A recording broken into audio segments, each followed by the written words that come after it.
అలా ప్రళయం అన్న welcome back. Senior journalist Vikram Poola గారు ఉన్నారు. నమస్తే అండి విక్రమ్ గారు, బ్రేక్ఫాస్ట్ న్యూస్ కి స్వాగతం.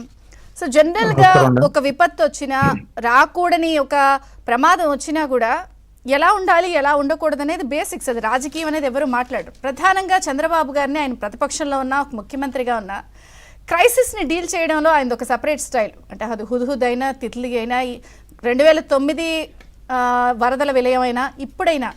కానీ జరుగుతున్న పరిణామాలను మీరు ఎలా చూస్తారు? మీ అబ్జర్వేషన్ పాయింట్స్ ఏంటి?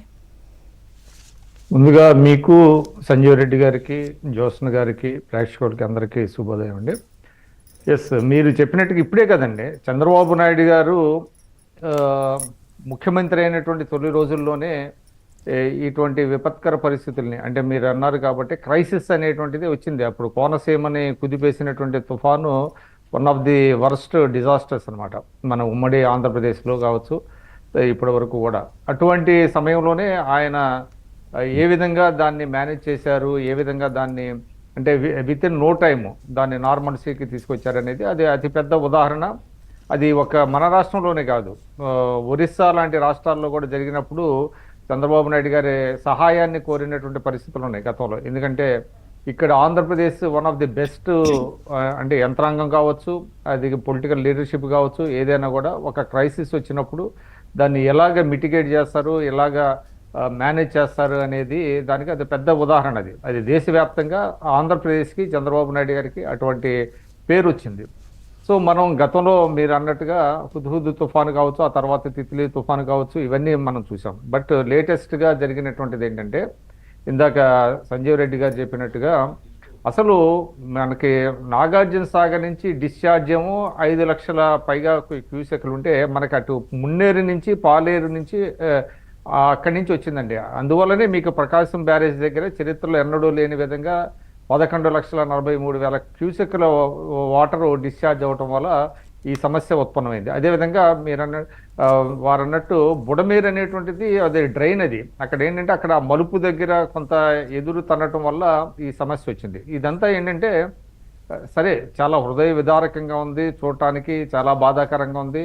ఇది ఒక ఈ సమయంలో రాజకీయాలను పక్కన పెట్టి అందరూ కూడా కలిసికట్టుగా ప్రజలను ఆదుకోవాల్సినటువంటి సమయంలో ప్రతిపక్షంగా కనీసం ఇంకొక 2 రోజుల సమయం అన్న ఇవ్వాల్సింది ఆయన ప్రతిపక్షంలో ఉండగా వెంటనే.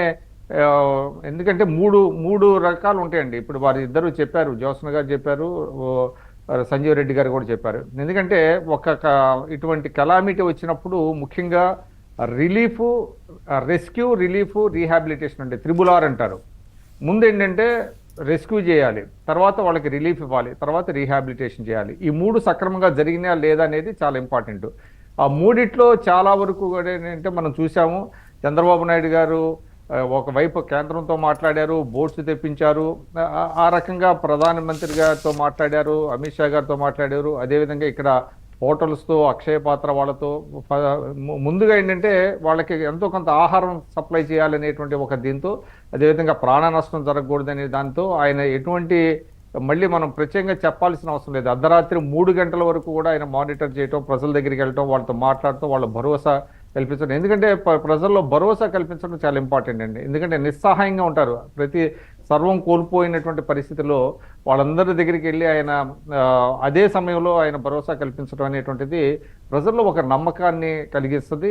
అటువంటి తరుణంలో నేను చూశాను, జగన్మోహన్ రెడ్డి గారు సరే వెళ్ళారు ప్రతిపక్ష నేతగా. ఆయన ముందుగా మొదటి ½ అన్ అవర్ చూస్తే ఆయన చిరునవ్వుతో అందరికీ నమస్కారాలు పెడతా వెళ్ళాడు. తర్వాత ఎవరో చెప్పినట్టున్నారు, మళ్ళీ కొంచెం ముఖం అన్ని గంభీరంగా పెట్టి వాళ్ళ దగ్గరికి వెళ్ళి ఆయన అడుగుతున్నాడు. ఇది చాలా దుర్మార్గమైనటువంటిది. కనీసం కొంత సమయం ఇవ్వాలి, ఒక 48 గంటల సమయం అయినా ఇచ్చి ప్రభుత్వంలో నిజంగా నిర్లిప్తంగా ఉంటే కనుక సహాయం చేయడం. రాజకీయాల కోసం స్టేట్ ని, ప్రజల్ని బలి చేస్తారా అండి? ఇప్పుడు నిజంగా మీరు ఒక గత సీఎం, మీరు సీఎంగా వ్యవహరించినప్పుడు మీకున్న పరిచయాలతోనో లేకపోతే మీకున్న కార్పొరేట్ కాంటాక్ట్స్తోనో మీరు చేయగలిగింది చేస్తే ఇంకా హుందాగా ఉండేది కదా? ఖచ్చితంగా అండి. ఇప్పుడు నిన్న జరిగింది మనం చూసాము. నిన్న ఒకవైపు అధికార పార్టీ నేతలు కావచ్చు, మిగతా ఎమ్మెల్యేలు, మంత్రులు కూడా వాళ్ళు రిలీఫ్ దీంట్లో ఉన్నారండి, బోట్లో తిరుగుతున్నారు. నేను బోడే ప్రసాద్ ఆయన మాట్లాడటం కూడా నేను చూశాను. నాకు ఆ పక్కన ఆమె సవిత మంత్రి గారు, బహుశా కూడా ఇన్ఛార్జి మంత్రి అనుకుంటా ఆమె జిల్లాకి, వాళ్ళిద్దరూ కూడా వెళ్ళి ఆయన చెప్తున్నాడు, రాత్రే మేము కొంత అలర్ట్ చేశాము, అయితే చాలా మంది ప్రజల్లో సహజంగానే ఎట్లా ఉంటుందంటే వచ్చిన తర్వాత చూసుకోవచ్చులే, ఏం రాదులే అని అనుకుంటారు. దాంతో మునిగిపోయి ఇప్పుడు వాళ్ళందరినీ తరలించడం కష్టంగా ఉంది. ముందుగా మేము అలర్ట్ చేసాం, ప్రతి వాళ్ళ దగ్గరికి వెళ్ళాము, అక్కడి నుంచి వచ్చేయమని చెప్తే, అంటే యనమల కుదురు ఆ ప్రాంతంలో ఆయన నియోజకవర్గ పరిధిలో ఉన్నటువంటి ప్రాంతం అంతా సబ్మెర్జ్ అయిపోయింది. సో ఇట్లాగా ఒక ఒక ఉత్పాతం ఇది. ఈ ఉత్పాతంలో స్పందించాల్సినటువంటి స్థాయిలో ఆయన లేకుండా దీన్ని రాజకీయం చేయటం. అదేవిధంగా అంబటి రాంబాబు గారు అయితే నాకు చాలా ఆశ్చర్యంగా ఉంది. చంద్రబాబు నాయుడు గారు ఎందుకు వెళ్ళారు ప్రజల్లో కంటేనంట, ఆయన ఇల్లు మునిగిపోతుంది కాబట్టి వెళ్ళి ఆయన బస్సులో ఉన్నాడని అంటాడు. అసలు ఎంత చౌకబారుగా మాట్లాడుతున్నారంటే వైఎస్ఆర్సీపీ ఇప్పటికీ కూడా వాళ్ళ ఎంతంటే వాళ్ళ అడాసిటీ. నేను ఎందుకంటే ఇది చెప్తున్నాను, కనీసం ప్రజలు మనం చీకొట్టారు, చీత్కరించే స్థాయిలో మనల్ని ఓడించారు, జరిగినటువంటి తప్పులను సరిదిద్దుకుందాం, నిర్మాణాత్మకంగా వ్యవహరించాలనేటువంటి ఒక స్పృహ లేకుండా వాళ్ళు ఇష్టానుసారంగా మాట్లాడుతూ చాలా బాధేస్తుందండి. అసలు ఎవరన్నా ఇప్పుడు ఇది అంటే ఇది మొదటి ఇన్సిడెన్స్ కాదు. చంద్రబాబు నాయుడు గారు ఇది జరగగానే మీరు ఇందాకే చెప్పారు, వైజాగ్ వెళ్ళారు, అక్కడే ఒక 5 రోజులు అక్కడే మకాం వేసి మొత్తం నార్మల్సీ వచ్చేంత వరకు అక్కడే ఉన్నారు. ఆయనకి అది కొత్త కాదు.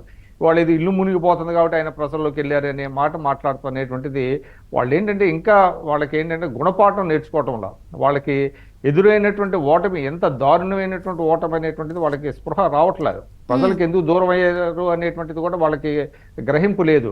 అందుకని చాలా చౌకబారుగా ఉన్నాయి ఆ విమర్శలు. అయితే ఇక్కడ ఒకటండి, ఇవాళ కమ్యూనిస్టులు ఉన్నారు అక్కడ. ఎందుకంటే విజయవాడలో చాలా స్ట్రాంగ్ వాళ్ళు, మనందరికీ తెలుసు.